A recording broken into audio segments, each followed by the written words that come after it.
खुद ही को कर बुलंद इतना कि हर तकदीर से पहले खुदा बंदे से पूछे बता तेरी रज़ा क्या है। नमस्कार, जय हिंद, वंदे मातरम। स्वागत है आप सभी का आपके अपने यूट्यूब चैनल स्टडीज़ ऑन 2.0 में। साथियों, इंडियन आर्मी अग्निवीर 2025 के लिए आज का मॉडल पेपर नंबर हमारा 5वां रहने वाला है, ठीक है? तो टोटल हम इस बुक से पूरे 50 मॉडल पेपर को सॉल्व करेंगे। डेली हमारी क्लास रहती है जिसमें आपके जीके के क्वेश्चंस रहेंगे एंड जीएस के क्वेश्चंस रहेंगे, ठीक है? तो 30 इंपॉर्टेंट क्वेश्चंस आपको कराए जाते हैं। तो चैनल को आज से ही सब्सक्राइब कर दें, ठीक है? चैनल को आज से ही सब्सक्राइब करें, नोटिफिकेशन को भी ऑन करें ताकि अगली क्लास का वीडियो आप तक पहुंच सके सबसे पहले, ठीक है? तो चलिए क्लास की शुरुआत करते हैं। सामान्य ज्ञान का पहला प्रश्न है कि अंतर्राष्ट्रीय युवा दिवस कब मनाया जाता है? बताइए, अंतर्राष्ट्रीय युवा दिवस कब मनाया जाता है? देखिए यहाँ पे अंतर्राष्ट्रीय पूछा है, न कि राष्ट्रीय, तो सोच समझ कर अपना आंसर देना, ठीक है? तो अंतर्राष्ट्रीय युवा दिवस मनाया जाता है 12 अगस्त को मनाया जाता है साथियों। अंतर्राष्ट्रीय युवा दिवस 12 अगस्त को मनाया जाता है और 12 जनवरी को साथियों राष्ट्रीय युवा दिवस मनाया जाता है, ठीक है? स्वामी विवेकानंद के जन्म दिवस पर राष्ट्रीय युवा दिवस 12 जनवरी को मनाया जाता है, जबकि अंतर्राष्ट्रीय युवा दिवस की बात करें तो 12 अगस्त को मनाया जाता है। क्लियर है? अगला सवाल, अखबारी कागज बनाने का सरकारी कारखाना कहाँ पर है? अखबारी कागज़ बनाने का सरकारी कारखाना साथियों कहाँ पे हैं? तो औरंगाबाद है, नेपा नगर है, लखनऊ या फिर इनमें से कोई नहीं। तो प्रश्न ये है कि अखबारी कागज़ बनाने का सरकारी कारखाना है, तो वो नेपा नगर में है। कहाँ पे है? नेपा नगर में है, ठीक है?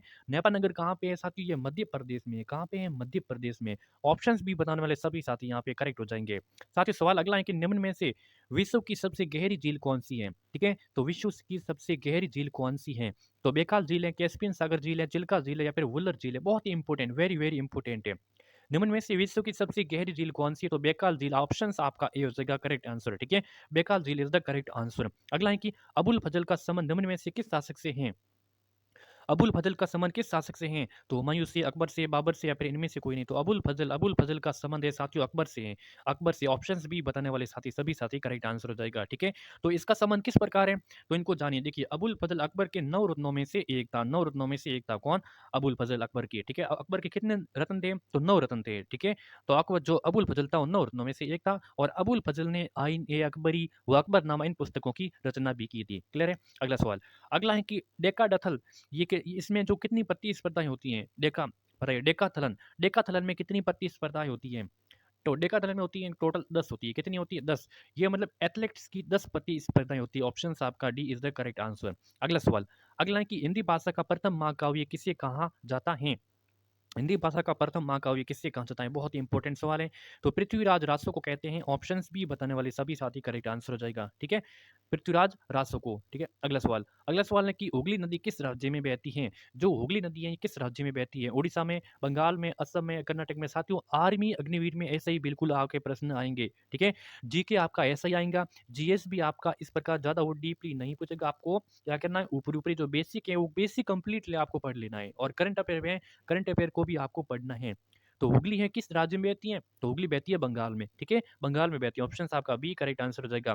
पश्चिम बंगाल की राजधानी कौन-सी है? कोलकाता है, ठीक है? कोलकाता है। तो रा जो जितने भी राज्य और राजधानी है उनको भी आपको याद कर लेना है। तो कोलकाता है, वो कोलकाता भी हुगली नदी के किनारे बसा हुआ शहर है।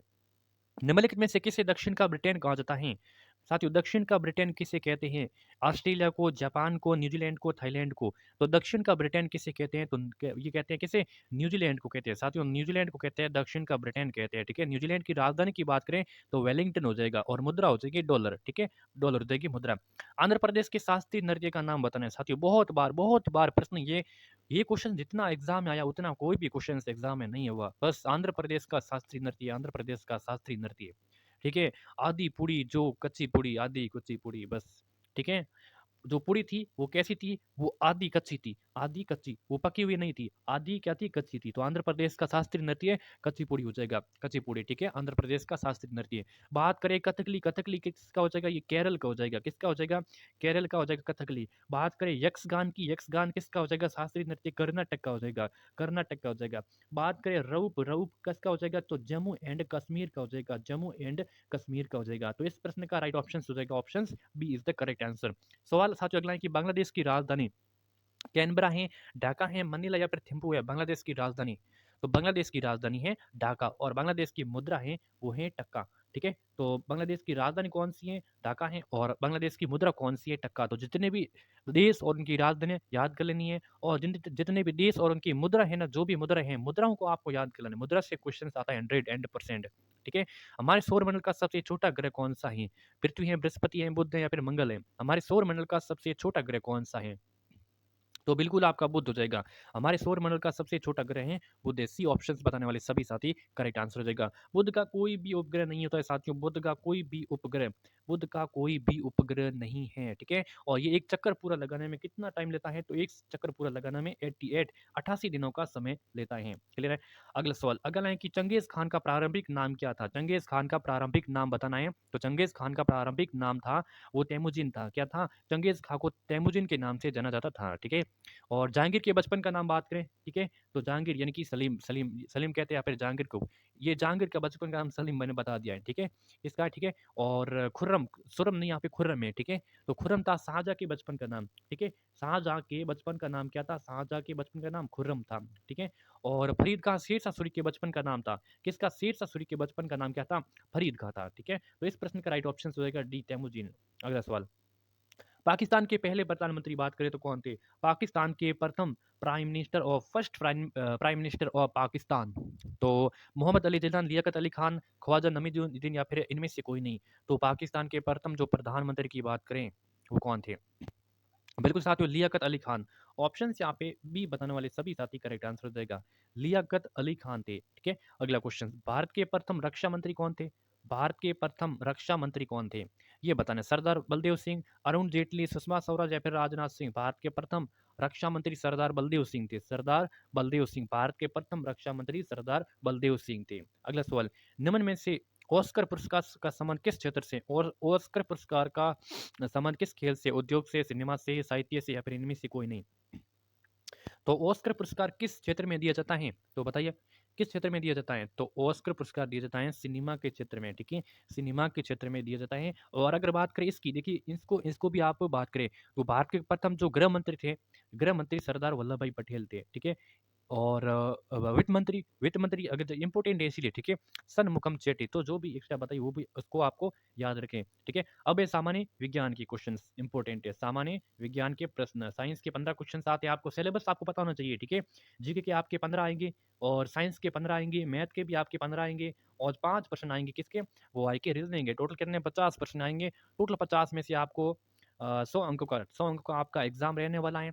और उसमें से आपको कितना चाहिए? तो कम से कम 100 में से आपको 60 प्लस आपको क्वालीफाई करना है, ठीक है? अगर आपको लास्ट मेरिट तक रहना है, ठीक है? मेरिट तक रहना, तो आपको 40 प्लस कम से कम स्कोर करना ही होगा, तब जाके आप क्वालीफाई फाइनल सिलेक्शन तक पहुंच पाओगे, ठीक है? चलिए, पहला प्रश्न है कि पोटेशियम पर मैग्नेट का रासायनिक सूत्र क्या है? पोटेशियम पोटेशियम पर मैग्नेट का रासायनिक सूत्र बताना है।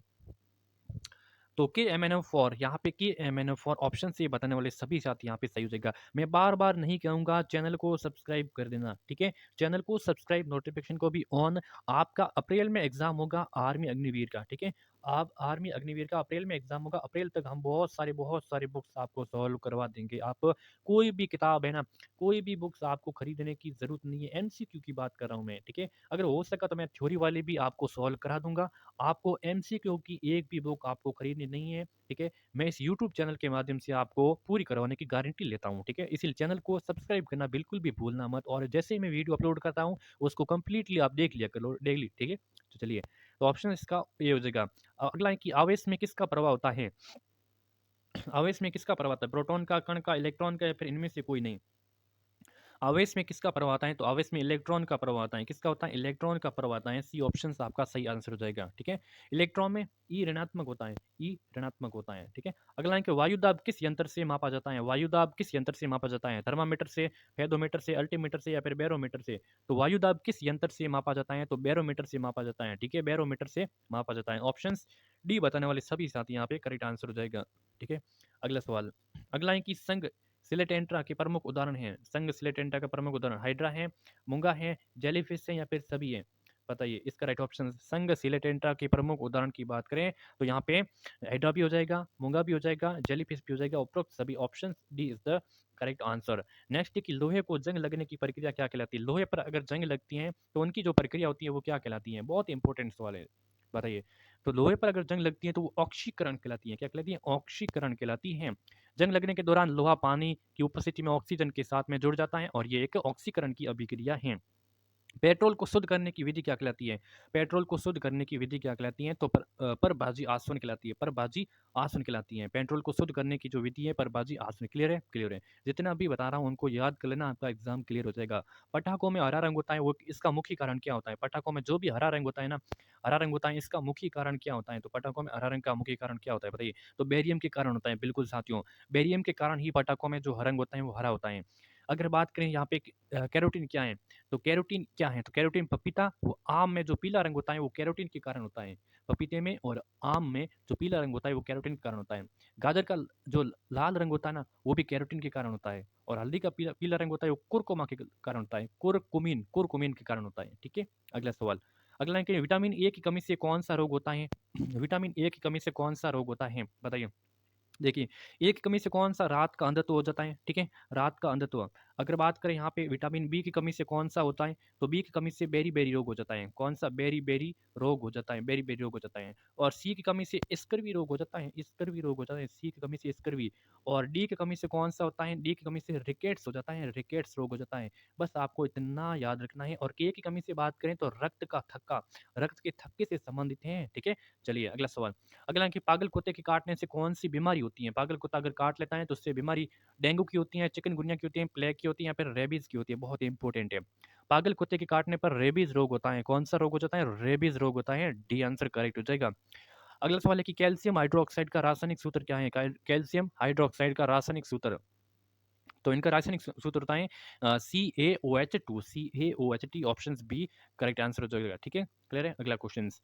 अगला है कि स्टेनलेस स्टील किन धातुओं का मिश्रण होता है? स्टेनलेस स्टील किन धातुओं का मिश्रण होता है? बताइए।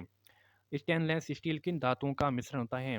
तो ये होता है लोहा, क्रोमियम प्लस निकल। लोहा होता है, क्रोमियम होता है प्लस निकल होता है। ऑप्शन आपका सी इज द करेक्ट आंसर हो जाएगा, ठीक है? इसका प्रयोग मोटरसाइकिल तथा बर्तन आदि बनाने में इनका प्रयोग किया जाता है। अगला क्वेश्चन है कि विस्थापन के परिवर्तन की दर को क्या कहते हैं? विस्थापन के परिवर्तन की दर क्या कहलाती है? तो विस्थापन के परिवर्तन की दर वेग कहलाती है, वेग कहलाती है, बिल्कुल। विस्थापन में परिवर्तन की दर को वेग कहते हैं और इसका मात्रक होता है, मात्रक पूछ लें किसका, ठीक है? इसका तो क्या हो जाएगा, मीटर पर सेकंड होता है, ठीक है? मीटर पर सेकंड होता है वेग का। ऑप्शन से आपका हो जाएगा B is the correct answer, ठीक है? चलिए अगला क्वेश्चन। अगला है कि सीएफसी गैस का अन्य नाम बताना है। सीएफसी गैस होती है जो क्लोरोफ्लोरोकार्बन, ठीक है? क्लोरोफ्लोरोकार्बन, क्लोरोफ्लोरोकार्बन का गैस का अन्य नाम बताना है। तो मार्स है, फ्रियोन है, आशी गैस है या फिर भूरी गैस है। तो सीएफसी का जो अन्य नाम है तो फ्रीऑन कहते हैं, इनको फ्रीऑन कहते हैं। क्या कहते हैं? फ्रीऑन कहते हैं। अगला सवाल है कि जल को शुद्ध करने शुद्ध किस गैस से किया जाता है? जल को शुद्ध किस गैस से किया जाता है? तो किया जाता है क्लोरीन के द्वारा किया जाता है। क्लोरीन के द्वारा जल को शुद्ध किया जाता है। सी ऑप्शन आपका करेक्ट आंसर हो जाएगा। ठीक है, अगला सवाल है कि सांप किस प्राणी वर्ग में आते हैं? इस क्वेश्चन का आप सभी को कमेंट करके आंसर बताना है, ठीक है? सांप होता है वो किस प्राणी वर्ग में आता है? ठीक है? कशेरुकी में, स्तनधारी में, उभयचर में या फिर सरीसृप में आते हैं। ठीक है? क्लियर है? क्लियर है। तो ठीक है, 30 इसका जो 30वें का आप सभी को अपना कमेंट करके आंसर बताना है। 30 में से स्कोर क्या रहता है आप सभी कमेंट करके ज़रूर बताएँ। चैनल को सब्सक्राइब कर देना, नोटिफिकेशन को भी ऑन कर देना, ठीक है? बहुत सारे मॉडल पेपर हम एग्ज़ाम तक सॉल्व कर देंगे, ठीक है? धन्यवाद।